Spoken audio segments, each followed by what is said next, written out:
Radhe Radhe friends, रसोई की रंग बिरंगी दुनिया में आप सबका स्वागत है। आज हम एक विंटर स्पेशल रेसिपी बनाएंगे जो है तिल और गुड़ के लड्डू। फ्रेंड्स, बहुत ही आसान रेसिपी है ये, और ये जो लड्डू हैं एकदम सॉफ्ट बनकर तैयार होते हैं। हमें इसमें किसी भी तरह की कोई चाशनी बिल्कुल भी नहीं बनानी है और ये लड्डू एकदम सॉफ्ट बनेंगे और बहुत ही टेस्टी बनेंगे। तो चलिए आज की टेस्टी रेसिपी हम शुरू करते हैं। तो तिल और गुड़ के लड्डू बनाने के लिए यहाँ पे सबसे पहले हमें लेने हैं तिल। तो 1 कप के करीब तिल लिए हैं मैंने। ये वजन में लगभग 200 ग्राम तिल है। इन्हें मैंने अच्छे से बीन लिया है। और साथ ही हम यहाँ पर ले लेंगे 50 ग्राम के करीब बादाम और 50 ग्राम ही हम यहाँ पर कच्ची मूंगफली ले लेंगे। और यहाँ पर 50 ग्राम के करीब ही हम जो सूखा वाला नारियल होता है, गोला जिसे बोलते हैं, वो ले लिया है। इसे मैंने टुकड़ों में काट लिया है। और यहाँ पर 250 ग्राम के करीब मैंने गुड़ लिया है, जिसे मैंने छोटे छोटे टुकड़ों में काट लिया है। आप चाहें तो कद्दूकस भी कर सकते हैं। तो अब हमें तिल को सबसे पहले भूनना होगा। तो भूनने के लिए मैंने कढ़ाई में इन्हें डाल लिया है और धीमी फ्लेम पर हमें इन्हें बिल्कुल लगातार चलाते हुए भूनना है। 5 से 10 मिनट लगेंगे इनको भूनने में। तो देखिए धीरे धीरे इनका कलर भी चेंज होने लगा है, लगभग भून चुके हैं। जब इनमें से चटकने की आवाज़ आने लगे तब तक हमें इनको भूनना है। बहुत ज़्यादा देर तक नहीं भूनना है तिल को, नहीं तो ये कड़वे हो जाएंगे और टेस्ट इनका बिल्कुल भी अच्छा नहीं आएगा। तो देखिए तिल भी हमारे भून चुके हैं। इन्हें हम निकाल लेते हैं एक अलग प्लेट में और इन्हें ठंडा होने के लिए रख देते हैं। तो जब तक तिल ठंडे होते हैं तब तक हम दूसरे जो इंग्रेडिएंट्स हैं उनको भी भून लेते हैं।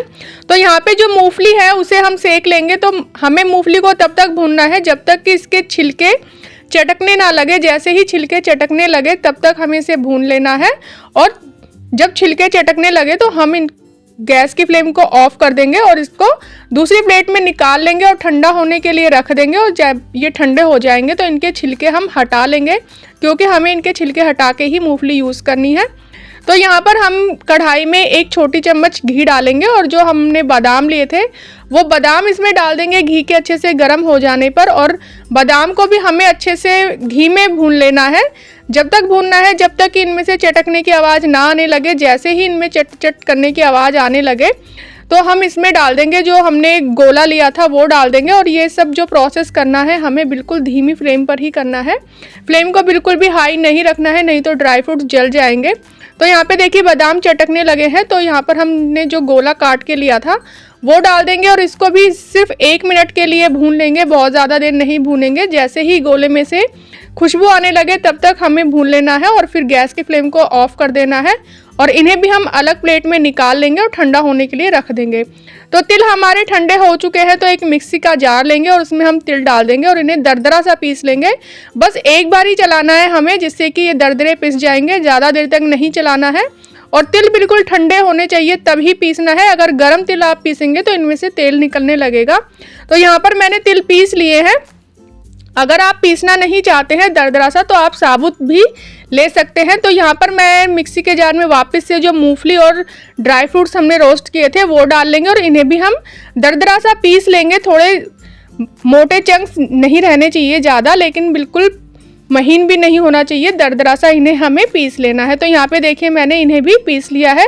अब जितने भी हमने ड्राई फ्रूट्स रोस्ट किए थे और जो तिल रोस्ट किए थे उन्हें हम एक प्लेट में इकट्ठा कर लेंगे और अच्छे से मिक्स कर लेंगे और इन्हें एक साइड रख देंगे। और हम कढ़ाई में वापस से घी डालेंगे। तो घी हमें अब थोड़ा सा ज़्यादा लेना है। 1 से 2 चम्मच हमें घी लेना है, बड़ी चम्मच। और इसे घी अच्छे से गर्म हो जाए उसके बाद जो हमने गुड़ लिया था वो डाल देना है और इसको लगातार चलाते हुए हमें गुड़ को पिघला लेना है। यहाँ पर हमें बिल्कुल भी पानी नहीं डालना है या ना ही गुड़ की कोई चाशनी बनानी है। बस आप धीमी आंच पर इसे लगातार चलाते रहिएगा तो गुड़ जो है घी में ही अच्छे से पिघल जाएगा। इस तरीके से जब हम तिल के लड्डू बनाते हैं तो ये बहुत ही ज़्यादा सॉफ्ट बनते हैं। अगर हम चाशनी वगैरह बनाकर बनाते हैं तो उनकी शेल्फ लाइफ भी बहुत ही कम होती है और लड्डू जो होते हैं वो थोड़े हार्ड बनते हैं। तो हमें बिल्कुल भी इसकी चाशनी नहीं बनानी है और धीमी फ्लेम पर बस गुड़ को पिघलने तक इसको पका लेना है। तो देखिए गुड़ एकदम पिघल चुका है, बिल्कुल सिल्की सिल्की हो चुका है। तो अब हम इसमें डाल देंगे जो जितना भी हमने मिक्सचर बनाया था वो सारा इसमें डाल देंगे और इसे लगातार चलाते हुए मिक्स कर लेंगे। थोड़ा हार्ड लगेगा लेकिन हमें लगातार चलाते रहना है और दबा दबा कर इसको अच्छे से मिक्स कर लेना है। सारा जो मिक्सचर है वो गुड़ के अंदर मिक्स हो जाना चाहिए। और गुड़ की जो क्वांटिटी है आप अगर ज़्यादा मीठा खाते हैं तो गुड़ की क्वांटिटी आप बढ़ा भी सकते हैं, लेकिन 200 ग्राम तिल के लिए और जो 50-50 ग्राम का हमने जो मेजरमेंट लिया है उसके अकॉर्डिंग 250 ग्राम जो गुड़ है वो सफिशिएंट है। इसमें बहुत ही अच्छे से मीठा हो जाता है। तो यहाँ पे देखिए मैंने सारे जो इंग्रेडिएंट्स हैं इनको गुड़ में अच्छे से मिला लिया है। अब हम इसमें डाल देंगे इलायची पाउडर। मैंने 2 इलायचियों को यहाँ पे अच्छे से कूट लिया था और वो डाला है। और इलायची डालना बिल्कुल ऑप्शनल है, अगर आप पसंद नहीं करते हैं तो इसे स्किप भी कर सकते हैं। तो यहाँ पे देखिए सारे मिक्सचर को मैंने मिक्स कर लिया है और यहाँ पर हम हटा लेंगे गैस पे से और इसको हमें गरम गरम ही लड्डू बांध लेने हैं। आप छोटे या बड़े जैसे भी साइज़ के आपको पसंद हो वैसे लड्डू बांध लीजिए। बहुत ज़्यादा गर्म हो तो हल्का सा हाथों पे पानी का छींटा लगा लीजिए और फिर इसे बांधिएगा। अगर ठंडा हो जाएगा ये मिक्सचर तो फिर लड्डू बन नहीं पाएंगे, इसलिए हमें हल्के गर्म में ही इनको बना लेना है। तो ये मिक्सचर इतना गर्म है कि मेरे हाथ इसको हैंडल कर पा रहे हैं, इसलिए मैंने यहाँ पे फटाफट से लड्डू बना लिए हैं। आप चाहें तो अपने घर में किसी की हेल्प भी ले सकते हैं जिससे कि लड्डू फटाफट बन जाए, नहीं तो ठंडा हो जाएगा तो लड्डू जो है हमारे बिल्कुल भी बंध नहीं पाएंगे। तो देखिए यहाँ पे मैंने धीरे धीरे सारे लड्डू बना लिए हैं फ्रेंड्स, और बहुत ही ज़्यादा सॉफ्ट ये लड्डू बनकर तैयार हुए हैं। इन लड्डू को आप महीने भर तक रख सकते हैं, बिल्कुल भी ख़राब नहीं होंगे और ठंडे हो जाने के बाद भी ये सॉफ्ट ही बने रहेंगे, बहुत ज़्यादा हार्ड नहीं होंगे। तो रेसिपी कैसी लगी मुझे कमेंट करके ज़रूर बताइएगा। पसंद आई हो तो लाइक और शेयर कर दीजिएगा, और चैनल को अभी तक सब्सक्राइब नहीं किया है तो सब्सक्राइब कर लीजिएगा, और सब्सक्राइब करने के बाद बेल आइकन को भी ज़रूर प्रेस कीजिएगा जिससे कि आने वाली अच्छी रेसिपीज़ की नोटिफिकेशन आपको मिलती रहे।